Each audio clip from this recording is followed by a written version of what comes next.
Time out muna sa pagbabantay ng bahay, si Bantay. Time to unwind and have fun ang mga asong Pinoy kasama ang kanilang mga fur parent na lumahok sa palarong Aspin.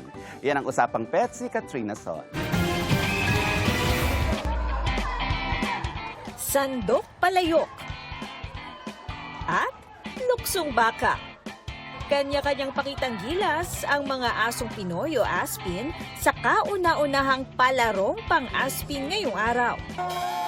Tampok ang masasayang laro at challenges na sinubukan ang liksi at talino tulad ng pag-akyat at pagbundag sa Mount Makiling activity. Enjoy naman ang mga fur parent at kanilang Aspin sa Paypay Power Panalo Game, Lobo Relay, Lakbay Vinta Challenge at Pobitin. Napuna kasi namin yung mga karamihan ng mga pet-friendly places. Puro mga pure breeds lang yung pinapasyal.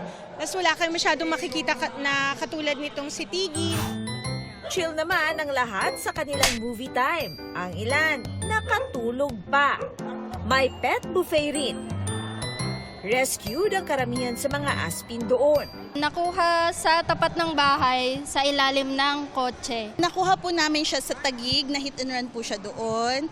Yung dalawang paa po niya dito sa may puwet, yung na-damage po. Yung nerve niya rin po dito. Si Blackie, he's my own hachiko. He stayed doon sa kalsada, taka doon sa plaza na pinagligawan sa kanya nung original owner niya.